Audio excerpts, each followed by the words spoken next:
Welcome, guys and gals, to the Man Talks podcast. I'm Connor Beaton, the host and founder of Man Talks. This podcast brings together the best thought leaders, teachers, and extraordinary individuals to help teach and mentor you on how to be a top performer in life, love, and business.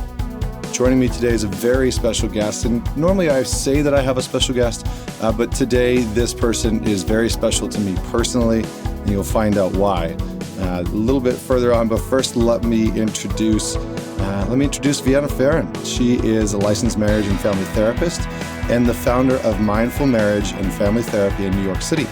So if you've ever wanted to have a better relationship, if you've ever wanted to work through the quote-unquote stuff of your past and become more aware of who you are at your core, then this episode is definitely for you. So Vienna also runs at Mindful MFT on Instagram, where she's got a few 100,000 followers, and she regularly shares quotes and insights and thoughts about relationships. And she has some really great insights. She's got a very strong following, and that's because she gets relationships, she gets conflict. And that's one of the things that we are actually going to dive into today. We are going to dive into how to bridge the gap between conflict and connection. We're also going to talk extensively about how your past upbringing often shapes the challenges that you face in relationships, whether that's the type of person that you seem to attract, whether that's the type of arguments that you seem to get into in your relationship. And we're also going to bridge the gap a little bit between, masculine and feminine dynamics. And we're going to end with translating messages. And that one's a really important one. I was really blown away by this one because translating messages, those times where your partner says something or you say something to your partner and somehow they hear it completely differently, like they hear something completely different from what you were trying to communicate. And you're like, how the heck did you hear that? Like, how did I say that thing? And you took it like that. I don't understand how it got so lost in translation. And so Vienna and I are going to dive into how to translate some of those messages and some of the messages that we received in past relationships and from our past family system. So before I dive in, before I bring Vienna in, obviously this is a special episode for me because for those of you who don't know, Vienna is actually my fiance. And so I am extremely fortunate to be with such an incredible person that really understands and gets relationships. So I never get let off the hook. As you can imagine, dating a marriage and family therapist, relationships is a very hot topic always around our home. And I'm excited to have her on the podcast because I've been wanting to do this interview for quite a long time. And Vienna is just an absolute wealth of information about relationship dynamics and love and, family systems and how we can build a really connected, intimate relationship. So on that note, before I bring her on, the one last thing I do want to mention is that Vienna and I are actually co-hosting and co-facilitating a webinar all about relationships. So it'll be a 3-hour webinar. It'll go in depth into some of the things that we've talked about here and some of the things that we didn't get time to touch on. But that will be on January 13th in 2018. And yes, can you believe that the end of the year is coming up? It's kind of crazy. I can't believe how fast this year went. If you'd like to check that out, if you find this episode interesting, or if you just want to learn more about relationships, we are going to take a little bit of a deep dive into masculine and feminine dynamics, how we can translate our partner, how we can build more intimacy with our partner, and how we can attract the right partner if you're single. The link for that is going to be in the show notes. You can definitely check that out. Or you can just head on over to Eventbrite and you can search for Relationship Mastery. The event's going to be called Relationship Mastery with Vienna Pharaon and Connor Beaton. So you can search either one of us through Eventbrite.com and you'll find the event there. It'll also be in Vienna's Instagram bio and in my bio. So if you need anything, you can feel free to reach out to me at connor@mantalks.com if you're looking for the link. So without any further ado, I hope that you do join us because it's going to be an incredible webinar and conversation. And we have limited room for people because it's a webinar platform, but I hope that you join us. So that's that. And without any further ado, I would love to bring on my incredible, intelligent, lovely fiance, Vienna Pharaon. All right. Miss Vienna Pharaon, welcome. Thanks for having me. Yeah, I'm excited to have you on the podcast. I think a lot of people have been looking forward to this. Yeah, well, your assistant connected with my assistant and we made it work. Instead of coming home at night and being like, hey, can we do a podcast? Yeah, exactly. Should we do this? We need to schedule a time. Uh-huh. All right. So the burning question that I wanted to start off with is what drew you to marriage and family therapy? Why marriage and family therapy? Well, I think that the first piece that drew me in was obviously my parents' divorce and witnessing it and wanting to understand, one, why relationships end and what can contribute to that.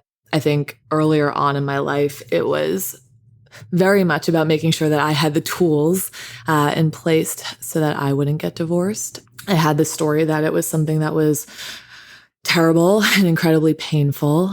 And that story was obviously from kind of living it out and watching it happen. But my story is unique in some ways because my parents also became really good friends at a point in their recovery and journey. And so I got to see people go from a really negative space to a really positive space. And I was curious about that.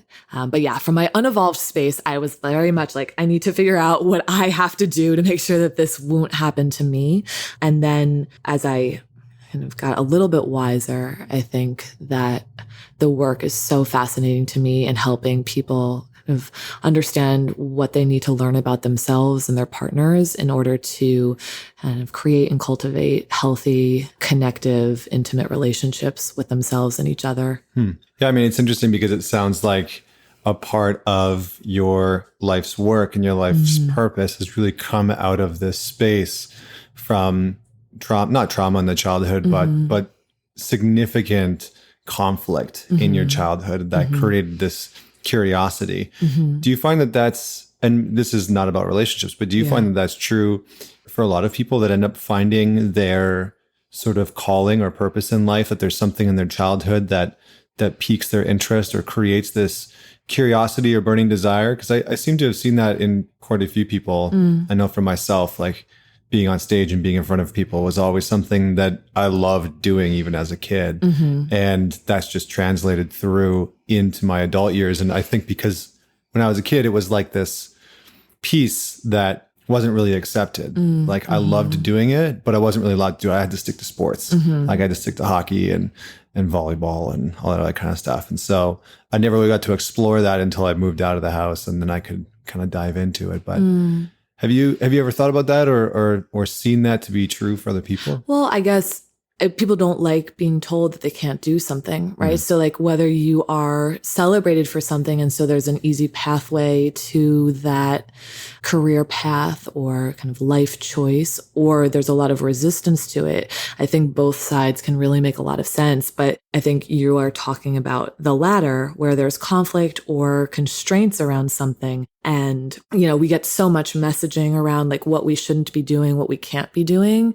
And even though this is a human experience, I think so many people still on the other side of that are constantly trying to prove that story wrong. And so, yeah, I think I've not thought about it this way before, but I think it's true that maybe a lot of people do like see an area in their lives in which there's conflict or constraints and want to be able to like prove themselves and prove it to others and sort of come out victoriously on the other side. Like certainly for me, when you think about the story that I just shared, like there is a part of that story that wants to be victorious in my relationship to you.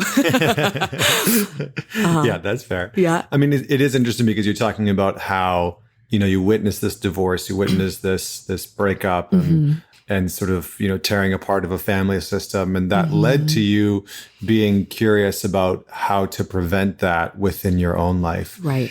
And, you know, I guess that brings me to the space of family systems, because it sounds like you sort of cognitively or consciously on some level had the thought process of, I don't want this to happen to me. And I know that story, that narrative that is definitely present with me because I grew up in a divorced family as well. And I've always had this like, oh, I don't want that to happen to me. Like, I don't want to have to go through divorce because I knew what it felt like.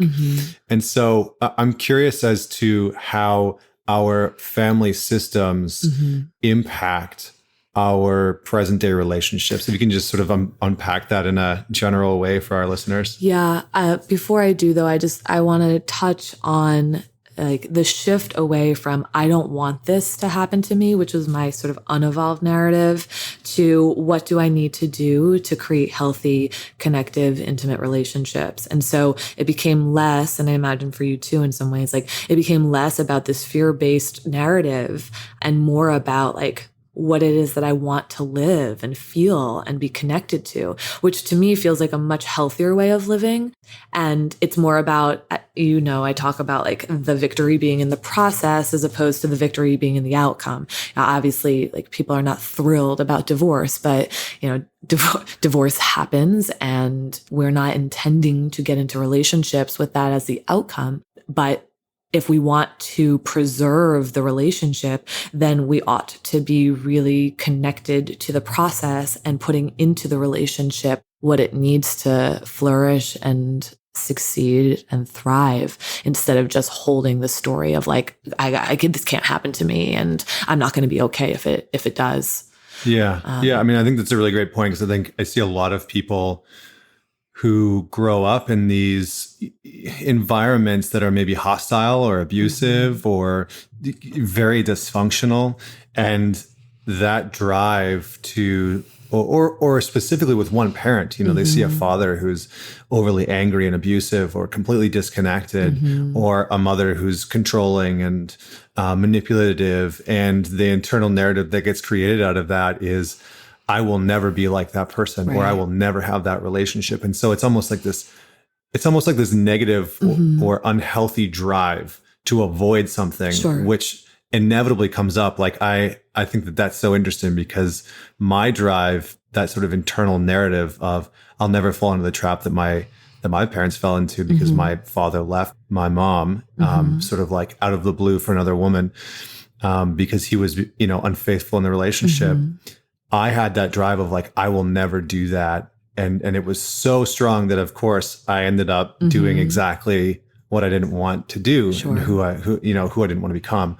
And so I love the reframe of this like positive perspective of pursuing that which you really want rather than that which you want to avoid. Yeah, because when you try to fight the story so much without the tools, you wind up recreating the story, right? Yeah. Like you don't want to become this person. And that's the part that's in your conscious mind is like, I don't want to be this person. I don't want to be this person. Yet you're not deepening and strengthening the tools and the understanding, right? Like the self-awareness that is required to be a part of that in order to actually keep yourself from like tapping into your shadow side, right? So I think it's the combination of identifying what feels like a threat to us, and then bringing in and like inviting in the self-awareness that surrounds that threat in order to start choosing well, in order to start choosing, is it a reflection of my old story versus my new story, or like the story that I want to be living?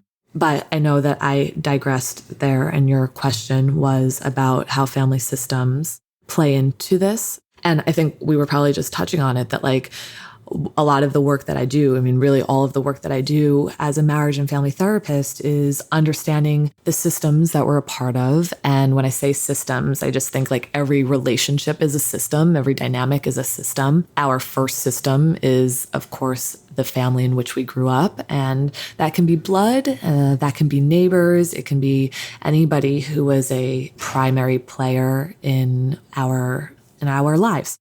And so kind of exploring that and really paying attention to the messages that we received, whether implicit or explicit messages, and how those messages then turn into the belief systems that we carry and hold throughout our lives, right? So when we are children, we are constantly observing and we are a part of this system.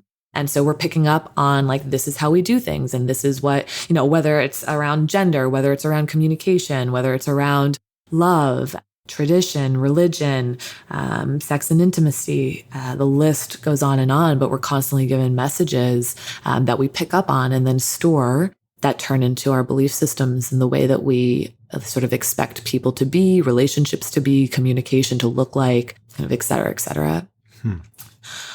Was that your question? Yeah, no. I'm like, I'm not even sure if I'm answering this now, but no, you're definitely answering it. I mean, I think it's interesting because, part of what you're talking about is around these messages that we were given as kids, and those messages and stories and, the system that we grew up in really dictates oftentimes the relationships that we end up getting into, like our intimate relationships specifically, and even to a degree, the people that we surround ourselves with, because it teaches us something. So if we constantly are finding ourselves in dysfunctional relationships, or if we're constantly finding ourselves in relationships that aren't working for us or aren't serving us, how do we start to uncover, because at some point we have to realize that it's not them, it's us. Well, I don't know that I'd necessarily say that. I mean, I think it's both, right? So if we're just in our own lane and taking ownership for our part, then we look at ourselves, but they're a part of that system too. And so they come with their story as well. And they are also choosing you, and maybe they are choosing a pattern in you as well. So I think it's important though, to just acknowledge that it's not like, yes, like within your own relationships, you're the common denominator, but if you flip it, right, like they are also the common denominator in their relationships. So it is important to have that distinction so we don't invite shame in around like, oh shit, I'm doing all of this the wrong way. But yes, where you're leading is right. It's important to unpack like what role we are recreating in these relationships. So I'm a believer. So as you know, like there's so much in our subconscious. I think Bruce Lipton's research shows that like 95 to 99% of everything we do, think, say, believe, right, is not in our conscious minds, which is a mind-blowing statistic. And so to think about like how often we're actually operating in our conscious mind, it's not much. Like we're just sort of running, like it's a program that's running and it's taking care of most of our days and our relationship dynamics. So, I believe that subconsciously we seek partners with whom we can potentially get it, quote unquote, right. And so when I say right, I mean healing. And so our subconscious will be able to like see a sense of like familiarity in another person, and choose to really be drawn into that space with them. What's scary about it is that person can be incredibly wounding or they can be incredibly healing, right? So when we have these patterns that rise up, like it actually makes a lot of sense because subconsciously we're drawn towards a person who can really rewound us in ways that are so familiar to our system, whether it's a sense of betrayal, a lack of trust, not feeling like a priority. Like an example would be growing up with an alcoholic mother who was like sometimes great and present and connective, and other times really disconnected and withdrawn and maybe angry. And it doesn't need to be a mirrored image, but it's often that we find ourselves drawn to someone who creates a lot of inconsistency in our lives, right? So don't always have to look for like alcoholic to alcoholic or like cheating to cheating, right? It doesn't have to be that. It's more what it represents and the story around it. The other thing that I think people get caught up on too is like, especially I don't want to get like too lost in like a heteronormative message here, but like oftentimes you hear the messaging that like, she's just marrying her father, which, may be the case, but really what we see is that a parent or caretaker who was really the most wounding for the child is generally the wounds that the child will then, or the adult child will then go after. Does it make sense? Mm-hmm.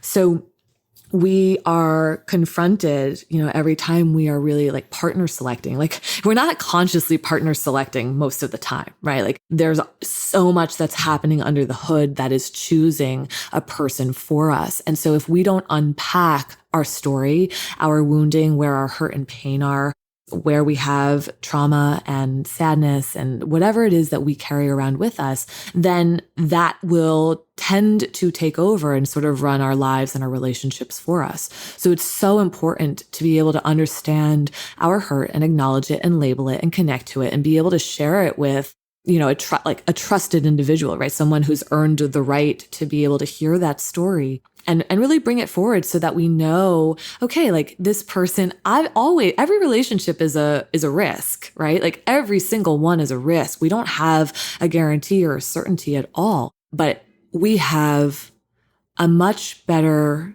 sense of feeling like safe and connected when we have a really clear understanding of ourselves and our story and what it is that we are needing in order to feel healed, in order to feel kind of heard and seen and acknowledged. So bring that self-awareness to family systems and our pain and trauma and whatever it is that's happened in our lives is incredibly valuable because it actually pulls back the blinders in our conscious space a bit more. Yeah, I mean, it's really interesting. I think that sometimes in the dating scene, people would love to have that sort of like 30-day money back guarantee, right? It's like if I could just try this out for 30 to 60 days and then no harm, no foul. Yeah, back out of it without somebody being hurt. Maybe it's not a money back guarantee, but a feelings back guarantee that would kind of be nice. But anyway, I think, you touched on something that's interesting about the subconscious sort of running the show. And, I think what I see a lot in the world is that some people allow their choosing, or not even allow, they don't even know it's happening, but a lot of people have their dysfunction, their past dysfunction doing the choosing for them. Is that roughly what you're saying? And if so, how do we start to uncover that? Like, how do we start to not maybe prevent it, but be at least conscious of it so we can make a more conscious choice around a healthy relationship? Yeah, it is what I'm saying. And I think we can either be choosing people who we know will be wounding in some ways, or we choose people and then we find ourselves subconsciously sabotaging or manipulating a dynamic so that it supports an old story that leaves us validated in a really negative way. So I think I started to touch on what we do is like we begin to unpack our story and our role within our family system, the messages that we received, the pain, the hurt, the wounds that we kind of took away from our interactions and our experiences. Because in order to move through this, you have to be vulnerable and you have to label and acknowledge where it is you've been hurt in the past. If you don't bring that forward, it's going to run the show for you. It just will, So like, this is one of those things like, write this down and like start doing this because otherwise you're going to have some trouble, right? It's like, you have to begin to acknowledge where you've been hurt before. Because if you leave that underneath the hood, like when you feel betrayed and you feel let down and you feel like hurt in your relationships present day, then you're not going to know what is actually going on inside of you that's creating so much anxiety, panic, distress. It's going to feel so overwhelming and flooding that you either become super anxious or you become totally shut down, but you certainly don't know how to put the right words to what it is that you're feeling. You don't know how to translate your pain into something that is connective for the person across from you. And that's one of the most healing things that we can do is kind of pause in that space and acknowledge the hurt and the pain that we are experiencing, connect it to something that feels familiar to us, and then share it with someone who's willing to be a listening ear and like loves us and wants to show up in that space and sort of make it right, make it connective. Yeah, I mean, it's interesting because I think like part of what I hear in what you're saying is that there's an opportunity for us to not only find people who are willing to almost like be there for us when our dysfunction comes up and our old wounding and our old messaging comes up, but who have also done the work to be able to identify their own. Is that incredibly, it sounds like it's an incredibly important piece. 100%. I mean, I think that you want a partner who's willing to stand shoulder to shoulder with you, who, you're never a finished product. You're never done healing. Like you don't need perfection in order to, be in a relationship. You just need to be open and aware. Like I really believe self-awareness and relational awareness are like the key components to healthy, connective relationships. Like I can throw out a ton of other things, like be generous, show gratitude, all of these things. But at the end of the day, like self-awareness and relational awareness generally include all of those things anyway. And so that's the muscle that we need to strengthen on a daily basis, is like deepening our understanding of ourselves and each other. Yeah, no, it's really interesting because I was like, when we started the podcast, I was like, oh, let's just start broad and then kind of go in deeper. And we sort of just seem to do a deep dive into some of this. But I think that these are like, is this where people should start? Are these, because I think that people oftentimes don't think about relationships until they're in a relationship. And so the sort of the pre-work or the prerequisites of entering in a healthy relationship often aren't done until people are actually like in it. Sure. So what's some of the pre-work? Let's start there. What's some of the pre-work that people can do, let's say before entering a relationship, to at least have a chance in this age where we have so much choice of finding a healthy partner and being a healthy partner? I mean, a lot of what brings people to that space is not being in the relationship, it's the ending of the relationship, right? So like you have a relationship, it goes south, and then that's when people are seeking information and understanding, right? So I think we have a big part of our culture that is really fascinated by kind of self-reflection, self-awareness, self-discovery. There's people who read tons of books, do workshops, take online courses, who want to strengthen and understand themselves. I think it is absolutely a great place to start. Reading, taking courses. Of course, I think going to therapy is a beautiful space to start. But beyond that, it's not just about being a consumer of information. At a certain point, you have to start to apply it to your life and to your relationships. And it's really where I think people struggle the most. Like, we're quite good at like awareness and reflection. Like, I know a lot of people who can tell me like why they do what they do, why they choose who they choose, and yet they still can't stop themselves and choose differently, right? So, yeah.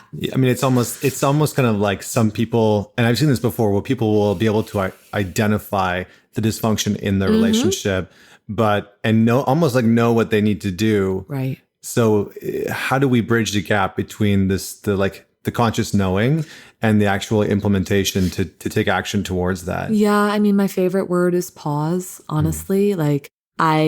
This is work that is hard to do on your own at first. I mean, I think some people can, but to have a professional guiding you through this is very helpful. But pausing is really, really valuable to me in the work that I do with my clients, because once people understand what their old story is, right? So we're going off of the assumption that people have sort of unpacked their past, have unpacked their family systems, have understood the role that they kept within to like keep their family system kind of functioning. So going off of that assumption, we figure out what they want their old story to be versus what their old story is versus what their new story should look like. And so when they can start to say, I want to choose people who prioritize my time, let's say, right? So here in New York City, there's so many people who report that kind of in the dating world and the dating scene, so many people just don't prioritize another person's time, right? They cancel last minute. Maybe they don't show up for a date. They don't respond, in a text message for 3 days at a time, right? Like whatever it is. And so if their news story is, I set this boundary around this, I want to feel prioritized, then when they go back out into their real life and they start experiencing these things, they pause in that space and they say, is what I'm about to do or say a reflection of my old story or my new story? And so maybe the person cancels last minute and, a couple days later they say, hey, I would love, let's go grab dinner. And maybe they've done this a few times around now. If it's your new story, you may say, no, I'm good. It was lovely meeting you that first time, but I just have to decline this date. Because when you say yes to that space, sort of over and over and over again, it may mean, and this is not like a one model fits all, that person could be a phenomenal human being and they may have needed to cancel last minute for very good reason. So disclaimer there, all the listeners are like, screw this guy, I'm not going to respond now.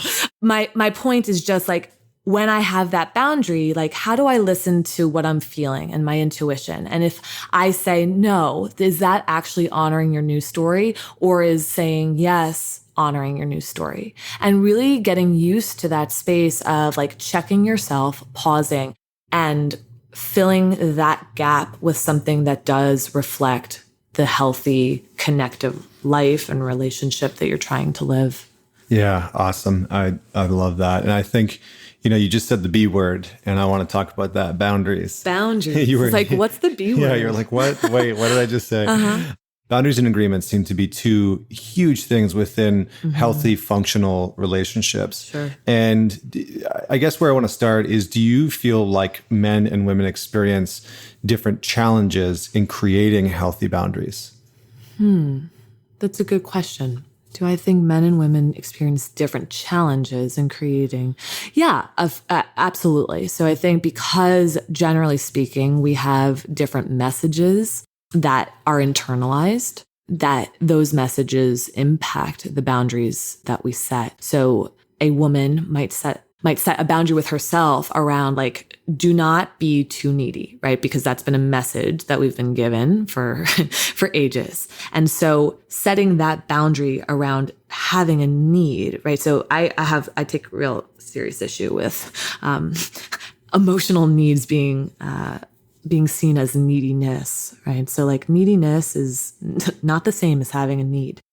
But the example that I'm giving is like, if the message internalized is that I can't be needy because that's a turnoff to a man, then that sets this like actual trap for you, right? It's actually just like a border around yourself because you withhold what it is that you actually need to ask for or what you're curious about. Like even just like, hey, like what time are we meeting tonight? But fearing that that's going to be seen as neediness, right? And so instead of asking, because my gosh, like that's a really reasonable question to ask, we withhold that, right? So we've really set this wall up around ourselves that is based off of a story that we have around these messages that we've received, as an example. I don't know. What do you think is one for men? I think a big one for guys is, it's not really so much around neediness. I think you're right. You hit the nail on the head there for women. Like, I mean, there's plenty more. I'm just giving you one message that we've received. No, I think that's a good one though, because I've heard that come up again and again for women when, they are often struggling to be in a relationship or have a healthy relationship, and it's not wanting to be too needy or having the narrative of like, I don't need anyone. Yeah. And then attracting just that, not being able to have or maintain a relationship because their partner doesn't feel needed in the relationship, because they feel like they have to be in a relationship in such a way that they have no needs, so they've swung the pendulum in the opposite direction. I think for men and boundaries, I think a lot of times what I see a lot of guys struggling with is it's more about self boundaries. And so, we've talked about nice guys a lot on this podcast. And I think that there's two sides of the spectrum. One, I think that there's a lot of guys who really struggle to set any form of boundaries in their life. And these are the nice guys who are seeking validation, who just want so badly to please the person that they're with that they collapse on their boundaries constantly. And then on the other end of the spectrum are the guys who will not move at all in their boundaries. And in fact, they oftentimes will try and break down other people's boundaries that they're in relationship with, almost as like a power play, And so it's like a form of control and manipulation from their part to try and feel like, oh, I can break down your boundaries. And so I've sort of like claimed the power in the relationship.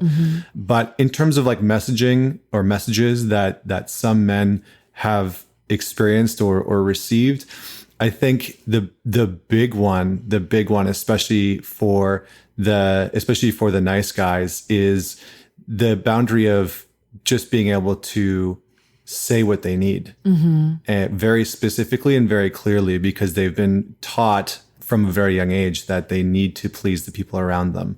And so they struggle to just sort of set any form of boundaries because there's a constant seeking of validation, and that validation collapses in on their boundaries. What is it? Pleasing others in what way? Because I would argue that women have been given that message quite a bit, that like we are the caretakers and the nurturers, and we are here to please others. So I'm just curious what the pleasing for men is. Yeah. So a lot of like the nice guys, like, I had Dr. Glover on, who wrote the book, No More Mr. Nice Guy. And he talks about how so many men in our modern culture have been raised predominantly by women with no real male role models in their life. And so those same narratives that have been taught to women were passed on to them. Sure. And so there's a lot of these not effeminized guys, but there's a lot of these guys who have those actually like those same narratives, those same messages that women have received around, not around seeking validation, but around not having needs and not being too needy, because that's also seen as being feminine. Right. I think, just to clarify, obviously, like caring for others is a really beautiful thing. It's just, it can't happen at the expense of ourselves. And I think that's where the boundary conversation comes in, is like, we can give to others, we can put others first, we can, choose something that's going to please another because we really want to please them. And all of that is healthy and okay, but except when it comes at the expense of ourselves and the abandonment of ourselves. And that's really where that boundary piece is. Like, there are negative boundaries that keep us stuck, and then really healthy, positive boundaries that filter people out of our lives who are not willing to play on the same field as us. And knowing the difference is really important. There are people who earn the right for us to, at times, kind of push ourselves beyond our boundaries. For example, like, I may be incredibly tired and exhausted, but if I have a best friend who has a birthday party that night, I'm going to abandon the fact that I probably do need to go to bed early. But because this person has earned the right for me to sort of like abandon that, it's a kind of funky language, but like, I do it anyway, right? But it's knowing the difference between the people who have earned that right versus those who have not. And I think the people who have earned that right are really a select few. Like, that's a handful of people in your life who you're willing to sort of like bend over backwards.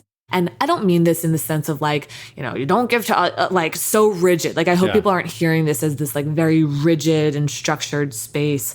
But just knowing the difference between a healthy and unhealthy boundary and what serves us positively and in a connective way versus allowing things that take us further away from ourselves. Because if you let people trample through your boundaries over and over and over again, like, you are further and further and further away from the relationship and the life that you want to be living and leading. So you have to be very careful about where you set those boundaries and who you let kind of poke at them versus who you like swat away immediately. Yeah. I mean, but it's interesting because it sounds like what you're talking about is almost like stretching boundaries, not necessarily like breaking or use the word abandoning. Yeah. But I think it sounds like what you're describing is really stretching boundaries for the right people, not for everybody. Yeah. Yeah. But really being able to start to identify those people who, like you said, have earned it. Yeah, that's really interesting. I think just to like close the loop on the men's question around breaking boundaries, I think it has to do with being an asshole. Don't be an asshole. Yeah.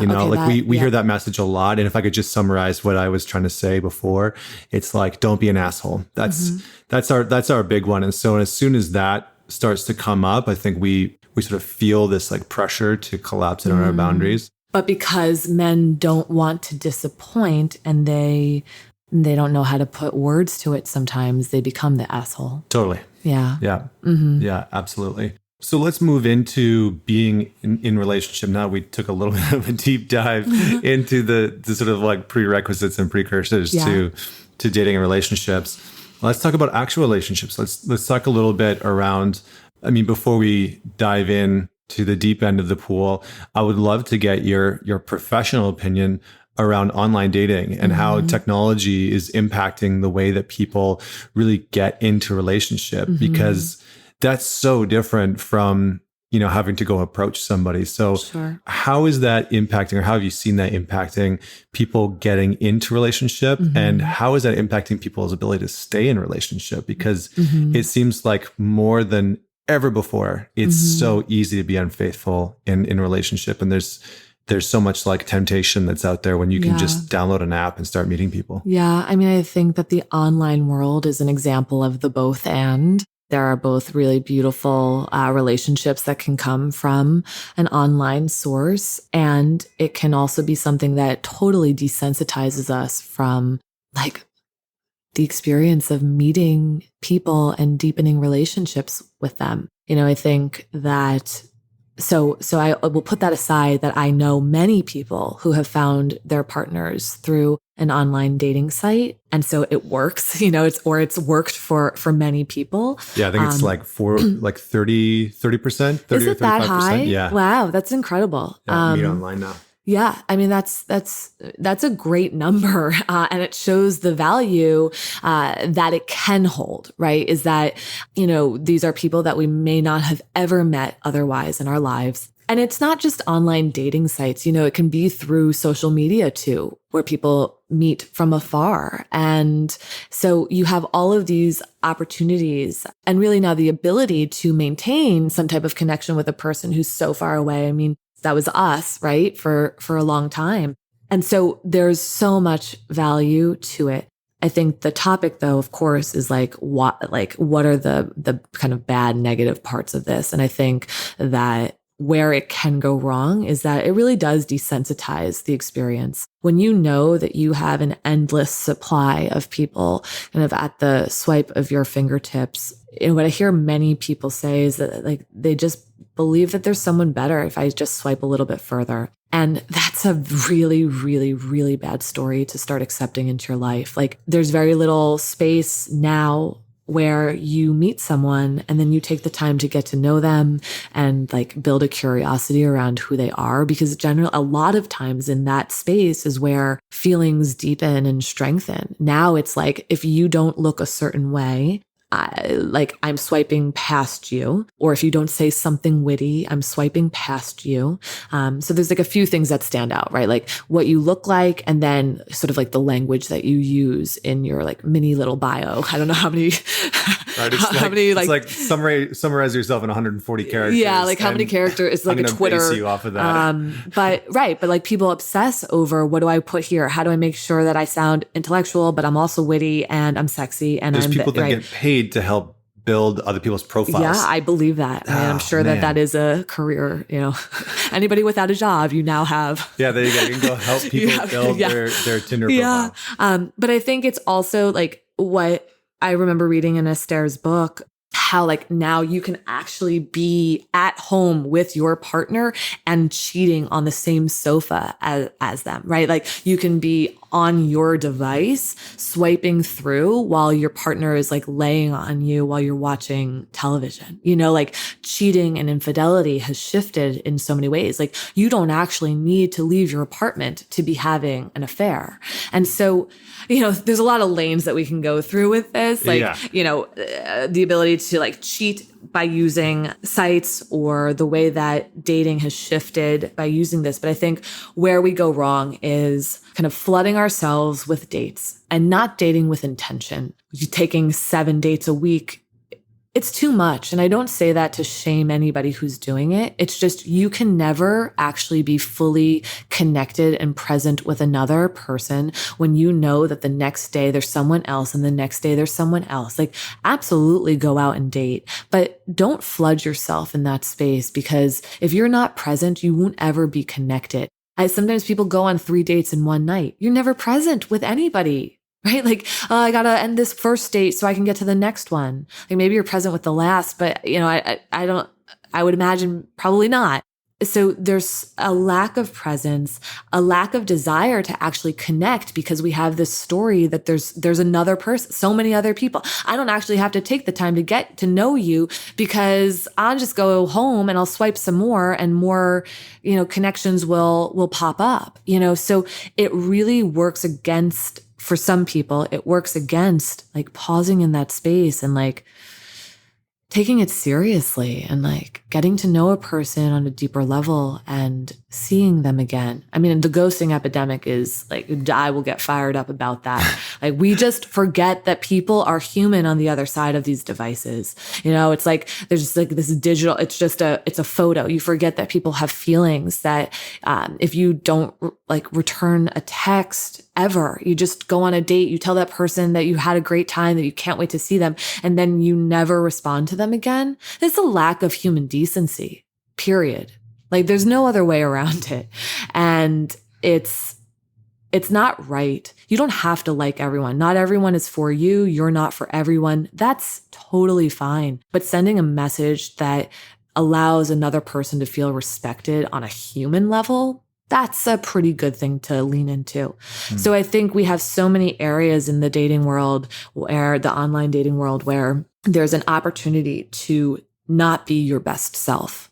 And when you can go into the dating world with the intention of, I'm going to just be my best self in this space, then I think you might have success. But if you go into that space without intention, without being deliberate, you fall down. You become less of you.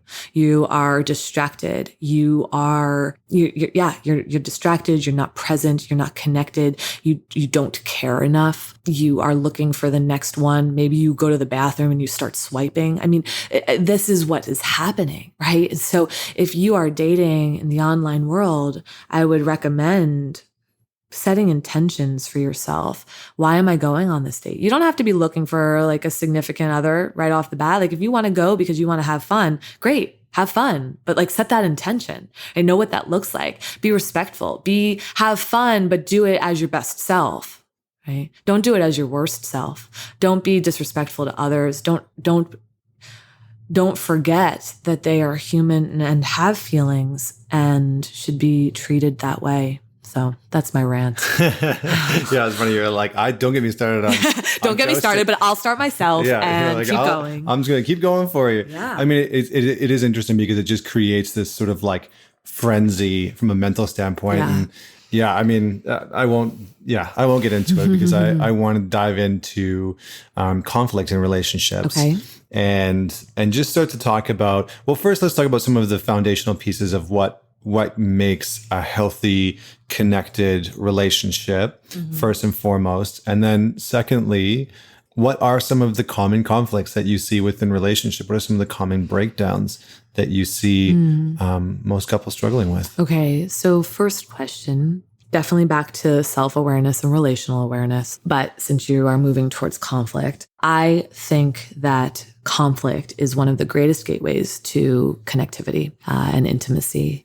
And that's really confusing for people because generally speaking, the story that people hold around conflict is that it's something that they want to avoid. And that's because the greater story is that conflict is bad, conflict is scary, conflict leads to divorce or abandonment. It leads to yelling. It leads to brushing things under the rug and never having conversation around it, right? So generally, we tend to have experiences of conflict that are ones in which we want to avoid. So my mission is to shift that story, to invite us into a space of beginning to believe that conflict can be very connective and can create a very deep sense of intimacy with the person on the other side. So conflict for me is just information. And when we're in conflict with ourselves or another person, it means that there's really important information for us to understand. I always say, like, when we're getting along really well, like, that's great. And we should be, especially if we really like the person, right? Like,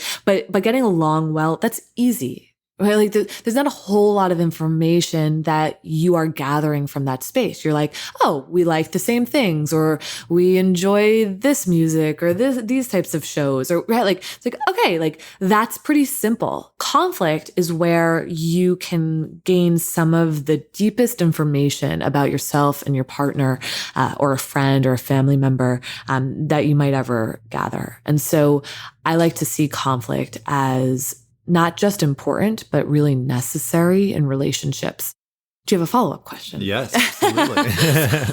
I mean, I think that's great. I love that framing of conflict. And I love that perspective of conflict because I think a lot of people, I know for myself, you know, when I was younger, I never wanted to rock the boat in a relationship. Yeah. And I think for a lot of people, it's like, I don't want to rock the boat. Well, that's a nice guy thing, right? Yeah, exactly. Like, and so like, you know, I think a lot of us, like you said, avoid conflict. But when conflict does arise, even with having this mindset, how do we in a healthy way, in a respectful way in our relationship, actually start to address that conflict and have it be connective versus disconnective. It certainly takes self-awareness and relational awareness to be able to to pause, right? We go back to that word, to pause in that space and ask ourselves, okay, what's actually going on for me right now?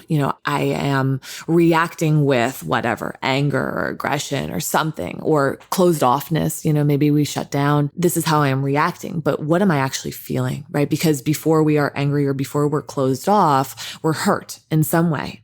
And so when we can start to label the hurt, again, whether it's betrayal, embarrassment, abandonment, whatever it is, when we can start to label that, that becomes it becomes more palatable to the other person, right? So when we are just angry or shut down, generally that ignites something in another, right? So when we get angry, the other person can meet us either with defensiveness or anger also. When we get closed off, it oftentimes is met with someone pursuing and being like, what are you doing? Why aren't you talking to me? Like open up. It can sometimes be met with someone closing down, but I do think we wind up in this kind of pursue or distance or dance.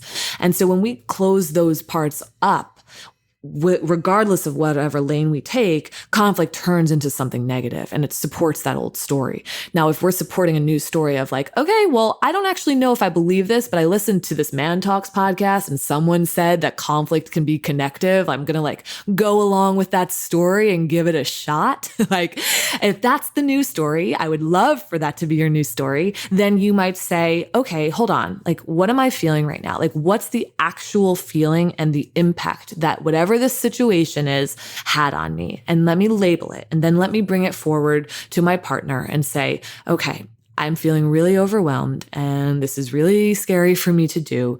But when you did this, right, the impact that it had on me is that it left me feeling betrayed. And the hope is that you also have a self-aware, relational aware partner who can hear that and respond to that in a way that says, okay, yeah, I get that. Can you help me understand more around this? And in that space, there's an opportunity to pull into your family system, to pull into past relational experiences where you've felt betrayed before. And there's information that comes forward that's so important for your partner to understand, because if you have a loving partner, they do not want to hurt you that way.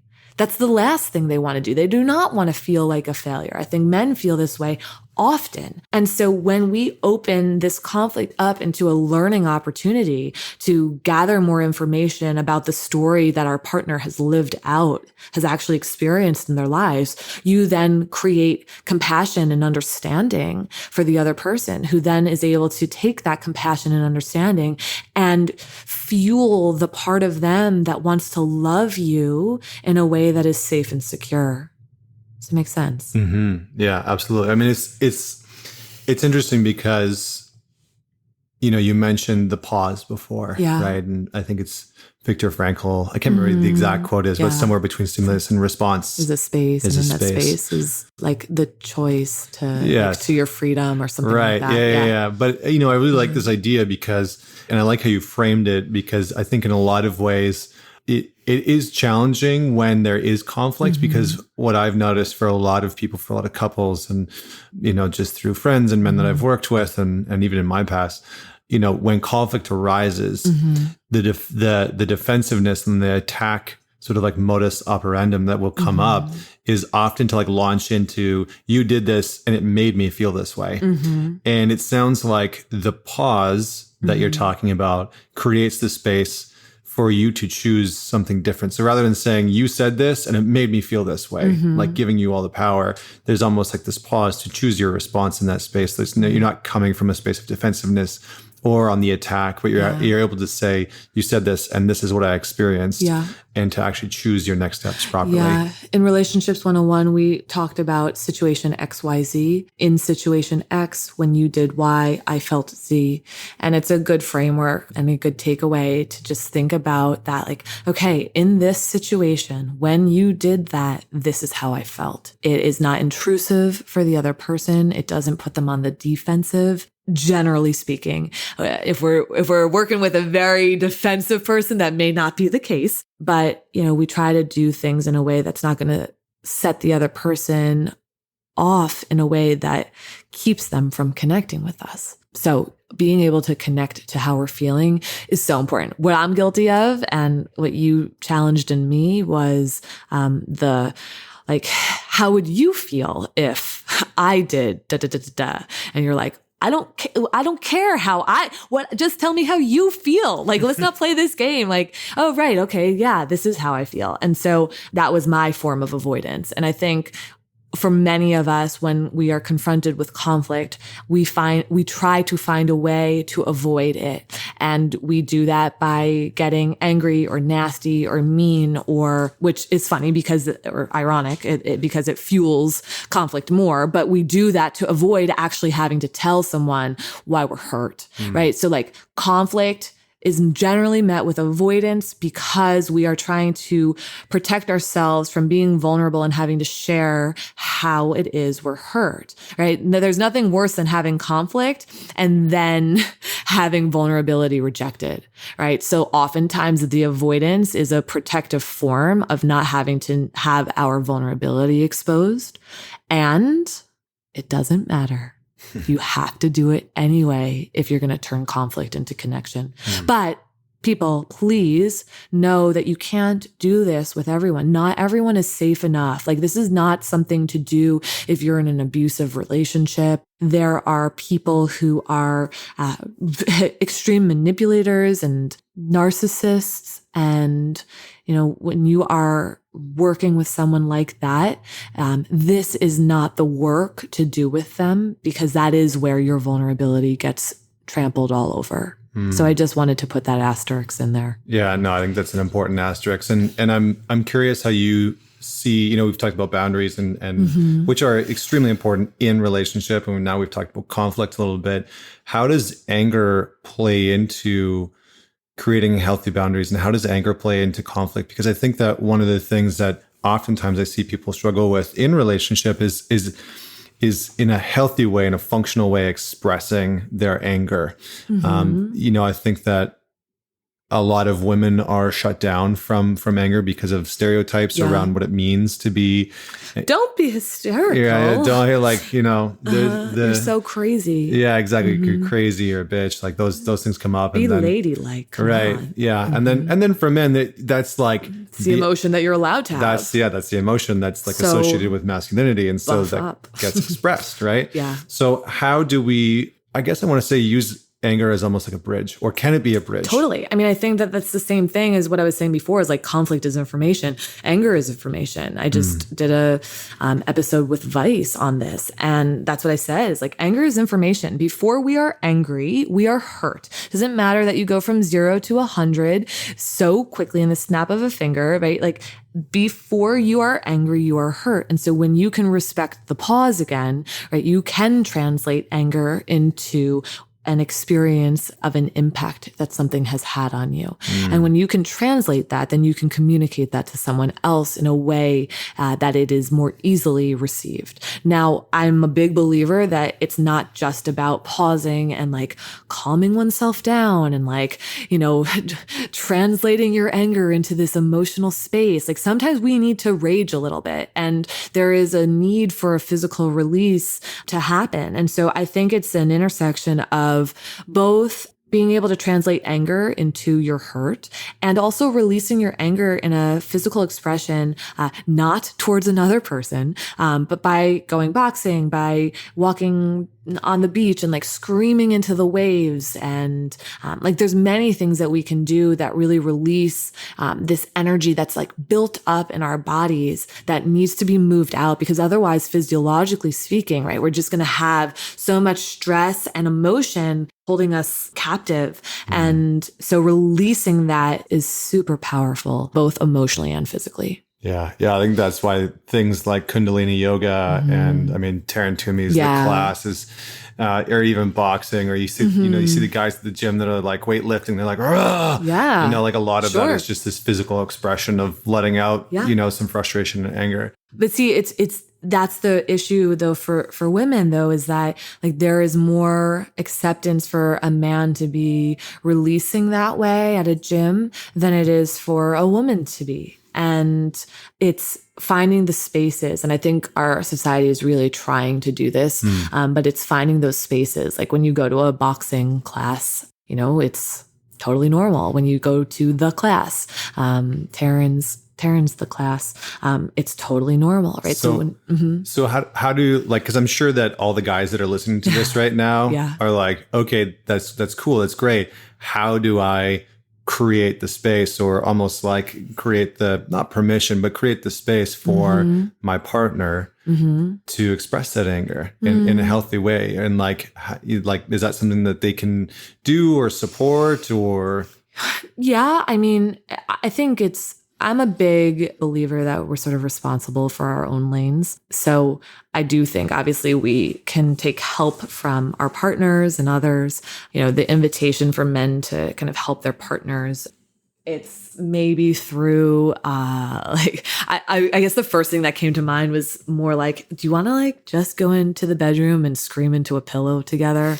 Do you know, like that was sort of the first thing that came to mind. But you know, like removing the shame, right? Just like, you want to scream, let's scream. You know, like you want to like, let's walk outside, go for a hike and like yell at the top of the mountain, whatever it is. Like you want to do it in front of, you know, 1,000 people, do it in front of it. Like who cares? You know, even like just like even just like creating this space. I think that sometimes what I've seen to be very helpful with people that have trouble expressing their anger is to just say like, do you feel angry right now? Yeah. And you have the permission to be angry in this space right now, and to just have them own it. Sometimes is like the first step for them to get to that place where they feel like they can go and express it in like that really outward way. I'm not sure I love the like, you have the permission to do that. I worry that saying that means that like when I say it, you have the permission to, and when I don't, you don't. So I'm just cognizant of that as you're saying it. Like I know that the intention behind it is like, here's this space, but like maybe it's less about like, hey, I hold this permission card, and more just like, let's go do this. And like, you know what? Screw that story, because I think we both are allowed to be angry when we both need to be angry, and sort of setting the foundation, the tone that like those bullshit messages are not part of our story and our relationship. Because the same thing would be like if I said to you, like, right now you have the permission to show emotion, right? Like, what if I don't say that? Like, what we know in our foundation is that you can show emotion whenever you want to show emotion. I can show emotion whenever I want to show emotion. Like, it's understood. So maybe it's less about a permission card and less about like, hey, in this moment, let's go do this, and more about a sit down conversation that builds the foundational pieces for your relationship, in which you actually go through some of the messages that keep us constrained, that keep us stuck, and eliminate those messages so that your partnership is one where there's freedom to express yourself, as long as it's like for you and not malicious and nasty and degrading or condescending in any way where it crosses over a line. Like for me, that's probably the greatest start point, is just like, let's talk about our relationship and like what we're good with and like what we need to crack through, so that it's just an underlying piece of knowledge of like, yeah, I can go rage right now and that's going to be okay. Or I can cry right now and that's not going to be seen as less than, or I don't know, shameful.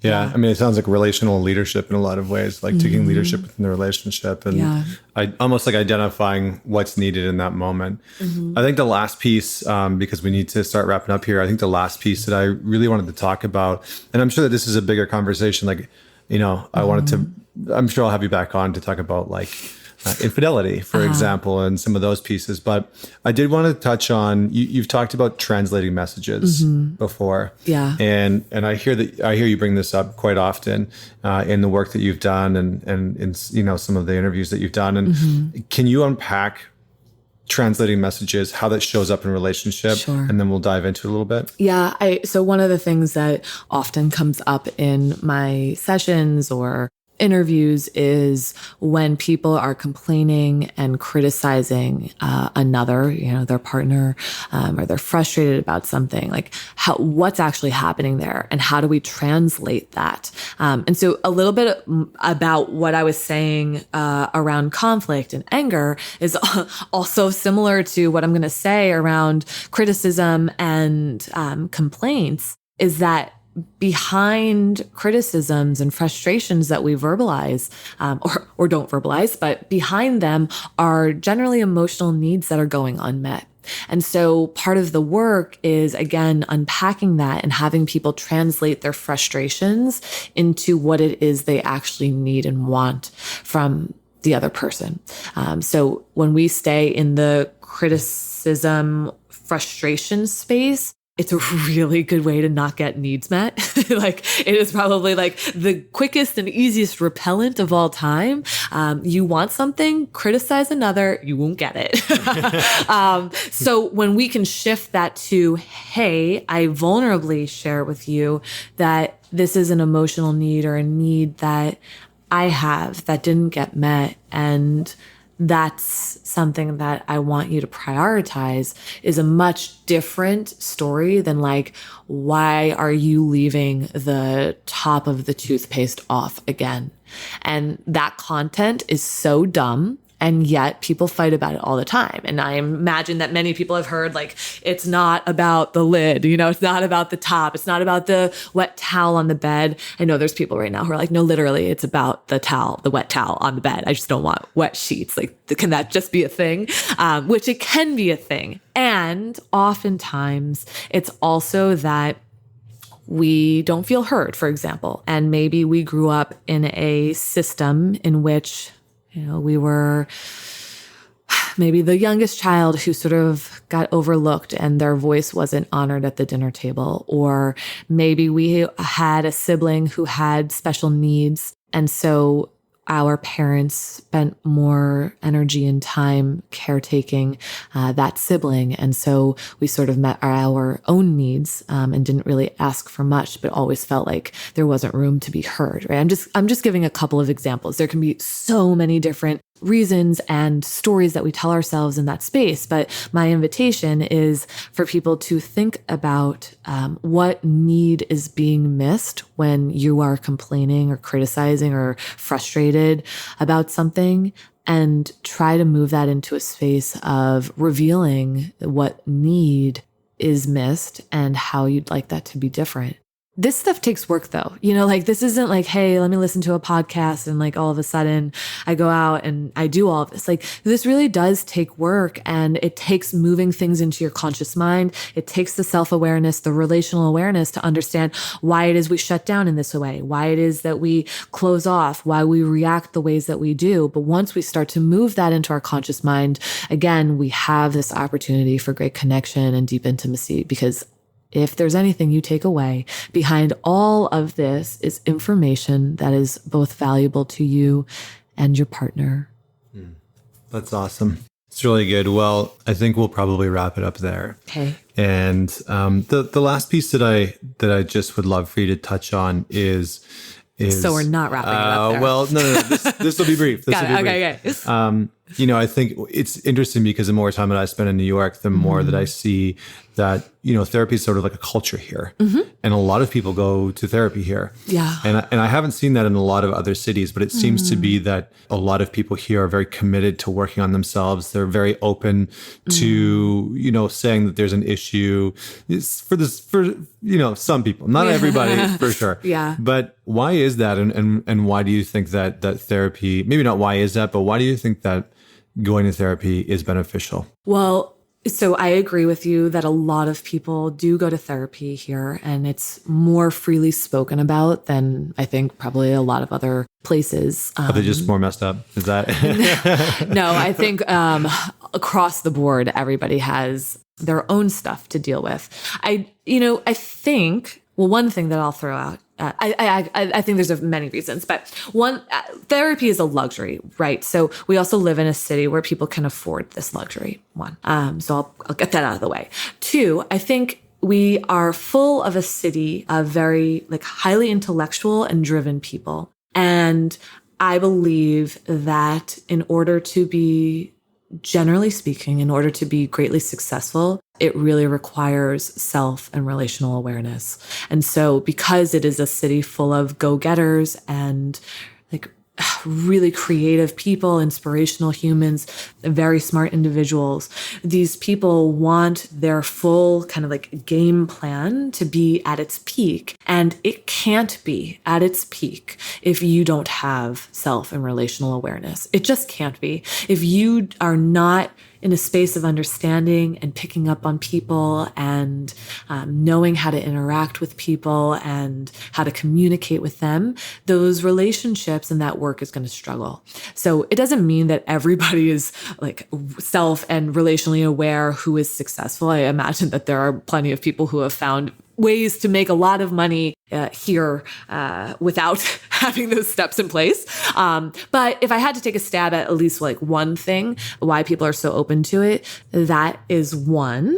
Or the second one. And then two, maybe like the counter to that is maybe going back to what you said, because people are so focused on career and power and money and control in this city, it also means that they're not prioritizing relationships, which is why my business does fairly well, because people are coming in to try to understand relationships and why they're ending or why they can't find a partner who matches well with them. So I don't know, we could probably do an entire podcast on this topic. Really good. But yes, we've done a really good job of removing the stigma, whether it's because we're just more open about it and like everybody just sees the value in it, or because people need it because creating romantic relationships here seems to be kind of harder and for whatever reason. I imagine that there's plenty of things that can contribute to that, but those are the ones that come to mind. No, it's okay. I appreciate it. And thanks so much for joining me on the podcast. You're welcome. And for everybody else out there listening, you can go to mantalks.com and check out more blog posts and podcasts. You can also leave us a review on iTunes. And if you haven't done that, you can check the link in the bio. And you should 110,000%, that doesn't even make sense numerically, check out Vienna on Instagram. It's at mindfulmft. We'll have the link on the website and in the notes, in the show notes below. And you can check out her website as well. Where should they go to find you? That's newyorkcouplescounseling.com.